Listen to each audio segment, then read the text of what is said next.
In my wine, but now that your lips are burning mine, I'm beginning to see the light. I never cared much for moonlit skies. I never winked back at fireflies.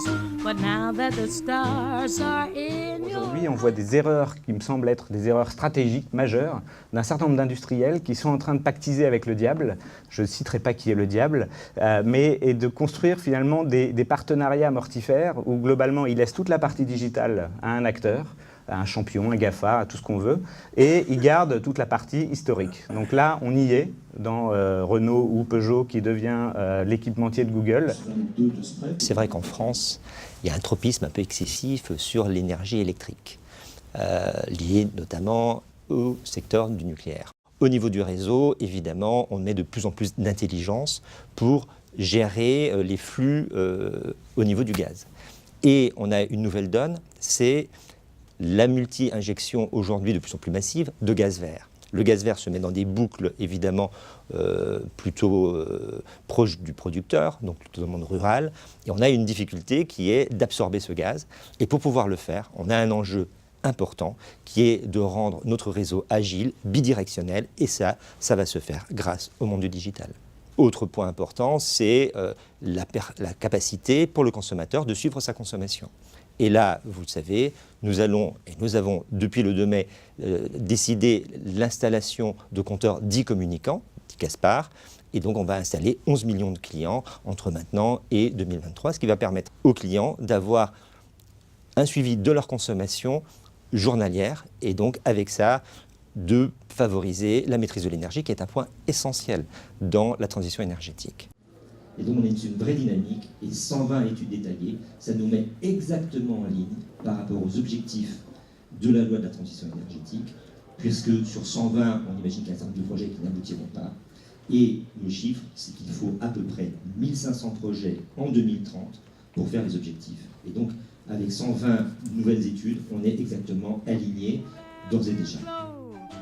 C'est vrai que ces questions évoquent plutôt des projets électriques, comme par exemple le projet Brooklyn, mais quand on regarde quels sont les ingrédients qui constituent ces projets, on va trouver en fait de la production décentralisée, on va trouver de la sécurisation par le réseau classique électrique, on va trouver également parfois aussi du smart contract, du pilotage de production, et ce sont tout à fait des ingrédients qu'on peut avoir dans le gaz. Et d'ailleurs, on travaille sur des projets en liaison étroite avec les territoires et tous les acteurs de la filière, dans lequel on articulerait de la production de biogaz, de l'injection de biométhane sur les réseaux distribution ou les réseaux transport, éventuellement, si nécessaire, des rebours du réseau distribution au réseau transport, en rajoutant sur les postes transport des possibilités de pilotage, de gestion de la pression, tous ces éléments techniques qui permettent en fait d'optimiser le fonctionnement de ces boucles.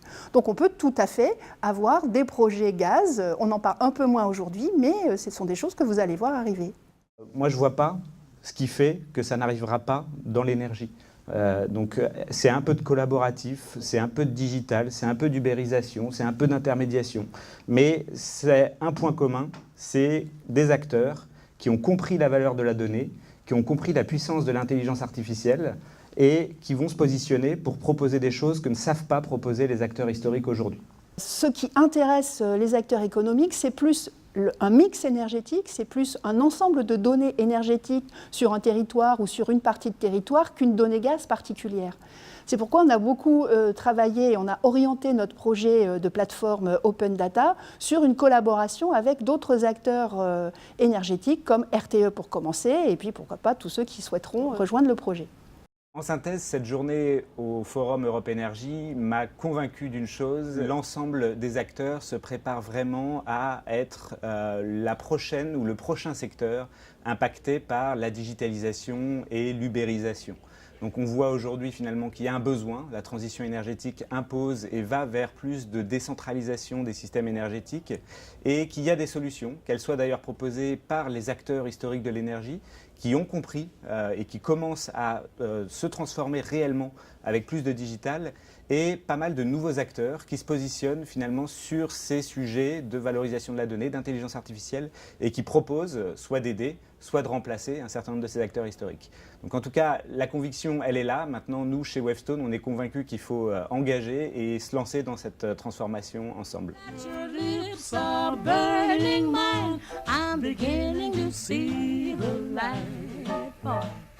Beginning to see the light, boy. Beginning to see the light.